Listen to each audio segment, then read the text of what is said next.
وَأَضْحِكْهُمَا كَمَا أَبْكَيْتَهُمَا، اور میں واپس پلٹ جاؤ ان کی خدمت میں اور ان کو اسی طرح ہنساؤ جیسے روتا چھوڑ گیا۔ تمہاری ہجرت ہے، ماں باپ سے پیار کرو، ان کی خدمت کرو، ان کے ساتھ وقت گزارو، انہیں ٹائم دو، انہیں ہنساؤ، خوش کرو، یہ تمہاری ہجرت ہے، یہ تمہارا جہاد ہے۔ ایک حدیث امام بہقی نے الشعب میں روایت کی عبداللہ بن عمر رضی اللہ تعالیٰ عنہ سے کہ آقا علیہ السلام نے فرمایا، بڑی خوبصورت بات ہے، بڑی عجیب بات ہے، کاش ہماری سمجھ میں آ جائے۔ ہمارے لیے ضروری، ہمیں دین کا صحیح شعور نہیں ہے، ہمیں دین مناسب کا سکھایا گیا ہے، رسومات کا دین، اور کہیں عملیات کا دین، کہیں مفادات کا دین، کہیں فسادات کا دین، معاذ اللہ استغفر۔ یہ ہمارا دین کا تصور ہے، جس سے ہمارے اندر گھٹن پیدا ہوتی ہے، تنگی پیدا ہوتی ہے، وسعت نہیں آتی۔ ہم دین کو صحیح تصور کو سمجھنے سے قاصر ہیں، اس وجہ سے دین کے عمل کی ترجیحات مقرر نہیں کر سکتے، کیا پہلے ہے کیا بعد میں، اور چونکہ دینی ترجیحات معلوم نہیں، اس لیے پوری زندگی خلط ملط کا شکار ہے۔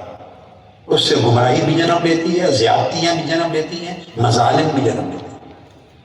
یہ اعتکاف گاہ دین عبادت کے لیے بھی ہے اور دین کے صحیح تصور کی معرفت کے لیے بھی ہے، تربیت۔ اسے لازم کر لیں زندگی بھر، اس جگہ آنا۔ ان کو ہالیڈیز سمجھ لیجیے، آپ کے اسپرچل ہالیڈیز ہیں۔ جو کام کرتے ہیں، جو جاب کرتے ہیں، جو روزگار کماتے ہیں، جو کرتے ہیں، 10 دن اعتکاف کے مقرر کر لیں، یہ آپ کے ہالیڈیز ہیں۔ روح کے لیے جا رہے ہیں، دین کے لیے جا رہے ہیں، ایمان کو سمجھنے کے لیے جا رہے ہیں، تربیت کے لیے جا رہے ہیں، اخلاق، احوال اور اعمال کی اصلاح کے لیے جا رہے ہیں، فہم صحیح پیدا کرنے جا رہے ہیں۔ جب تک ترجیحات جس بندے کی صحیح نہیں ہوں گی، اس کے اعمال کبھی درست نہیں ہوں گے۔ اب ترجیحات سنیں۔ حضرت عبداللہ بن عمر رضی اللہ تعالیٰ عنہ روایت کرتے ہیں کہ آقا علیہ السلام نے فرمایا، نومک علی السریر برًا بوالدیک تضحکہما ویضحکانک افضل من جہادک بالسیف فی سبیل اللہ۔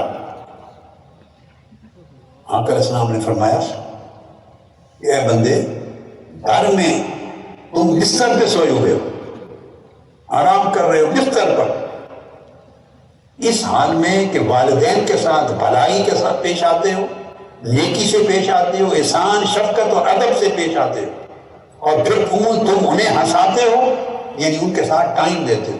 آج ہمارا پرابلم کیا ہے؟ بچے اگر بے ادب نہیں بھی ہوتے تو ان کا ٹائم سارا یوٹیوب پہ گزرتا ہے، فیس بک پہ گزرتا ہے، سیل فون پہ گزرتا ہے، اپنی گیم پہ گزرتا ہے، ٹک ٹاک پہ گزرتا ہے۔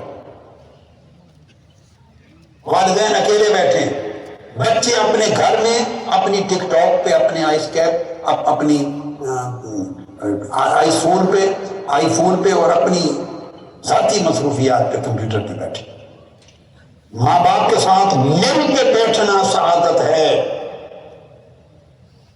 خدمت اس کے بعد کا درجہ ہے۔ ان کے ساتھ بیٹھیں، ان کی مسکراہٹوں میں شریک ہیں، ان کی خوشی میں شریک ہو، ان سے سیکھو، ان سے بات کرو، آداب سیکھو، اٹھنا بیٹھنا سیکھو۔ اب والدین کا قصور یہ ہو گیا، ہم نے وہ زمانہ دیکھا ہے، میں ان ماؤں کو جانتا ہوں، میں نے ان ماؤں کو دیکھا ہے، وہ بچے بچیوں کو اٹھنے بیٹھنے کی تمیز سکھاتی تھی مائیں اور والدین۔ اگر کوئی چلنا کسی کا درست نہیں ہے تو وہاں ڈانٹتی تھی، بیٹھنا درست نہیں ڈانٹتی تھی، جمائی لے لی، ہاتھ منہ پہ نہیں رکھا، ڈانٹتے تھے والدین۔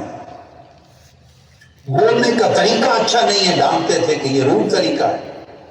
چھوٹی چھوٹی چیز پر ماں باپ نظر رکھتے تھے اور اولاد کو سنوارتے تھے، اور اولاد پر اتنا خوف ہوتا تھا اس امر کا کہ یہ کام کیا تو امی ناراض ہو جائے، یہ کام کیا ابو ناراض ہو جائے۔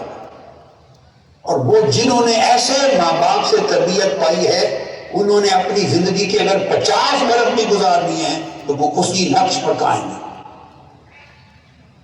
اب کتنی کتنے والدین ایسے ہیں، کتنی مائیں ایسی ہیں جو اس تربیت کی ان پٹ دے رہی ہیں اپنی اولاد کو. یہ سمجھنے والی بات ہے. اور میرے بیٹے بیٹی آپ کے نوجوان ہیں، آپ کی بھی جن کی شادی ہو چکی ہے اور جن کے بچے چھوٹے ہیں جو آپ کی گود میں ہیں، انہوں نے بھی اسی پروسیس سے گزرنا ہے. اس وقت ان پٹ دینی ہے. ان کے دل، دماغ، ان کی آنکھیں، ان کی شخصیت ایک آئینے کی طرح آپ کو اپنے اندر سمے رہی ہیں. جو کچھ آپ بو رہی ہیں وہی اگنا ہے، جو آپ ان کے اندر ڈال رہی ہیں وہی نکلنا ہے، جو آپ انہیں بنا رہی ہیں انہوں نے وہی کچھ بننا ہے. بس ذہن میں رکھیں. بعد میں شکوہ شکایت ناجائز ہے، صرف اذیت ہے. تو آقا علیہ السلام نے فرمایا کہ گھر میں تو نیند بھی کر رہا ہے، سو رہا ہے، اور جہاد پہ نہیں گیا، ہجرت پہ نہیں گیا، بڑے بڑے مارکوں پر نہیں گیا، صرف گھر میں آرام کرتا ہے، مگر ماں باپ کی خدمت کرتا ہے، ان کے ساتھ بیٹھتا ہے، انہیں ہنساتا ہے، ان کی ہنسی میں شریک ہوتا ہے. آقا علیہ السلام نے معلوم ہے کیا فرمایا؟ فرمایا تمہیں تلوار لے کر اللہ کی راہ میں جہاد کرنے سے زیادہ افضل تیرا یہ عمل ہے. یہ گھر کی نیند تیری جہاد سے افضل ہے، جس نیند کے ساتھ تو ماں باپ کو خوش رکھتا ہے اور ان کے آداب بچا لاتا ہے.